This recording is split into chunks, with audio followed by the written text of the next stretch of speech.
The UK House of Lords has voted to ban VPNs for anyone under 18. Yeah, so check this out. On January 21st, peers passed the amendment 207 to 159, arguing that virtual private networks lets kids bypass age restrictions on adult content and social media. This is really stupid. I can see how VPNs bypass geofencing and location detection, but it doesn't bypass age. Here's how they're trying to frame it, okay? The amendment would force VPN providers to implement highly effective age verification, which could either mean uploading government IDs or doing some sort of a facial scan, which can easily be deepfaked. This is essentially the opposite of what VPNs are designed to protect us from.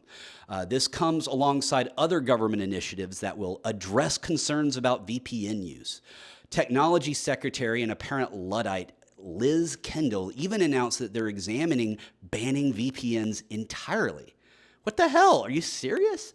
I mean, I think we can all agree that this is probably the dumbest possible fix.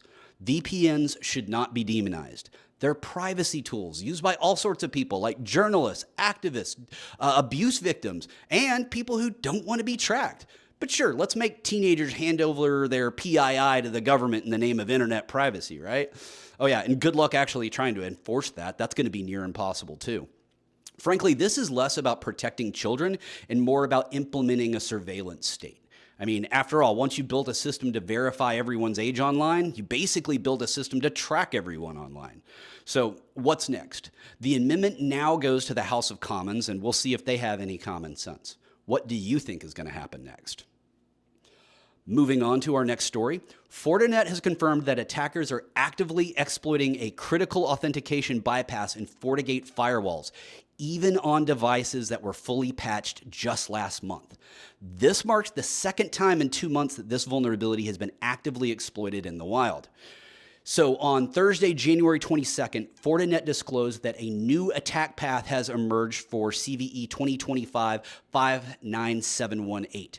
This is a single sign-on vulnerability that the company has claimed to have fixed earlier in December.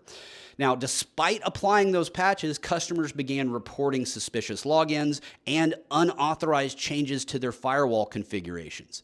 Researchers also observed that the attackers were moving very, very fast, creating administrator accounts and exfiltrating the firewall configurations within seconds.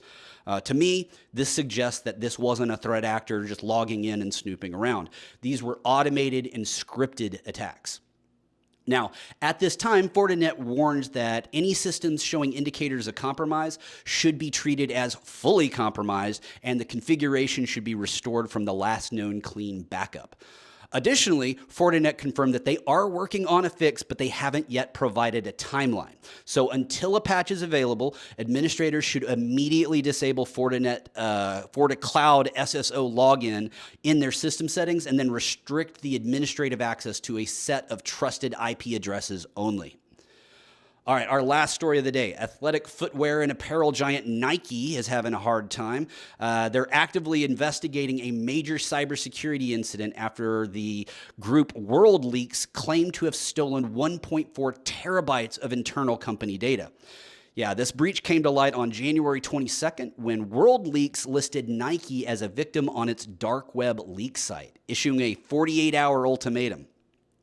Now, the deadline has since passed, and the hackers have published samples of what they claim are about 188,000 stolen files. The leaked data includes things like file names pointing to design and manufacturing workflows, also directories labeled women's and men's sportswear, and also resources and factories and garment making processes.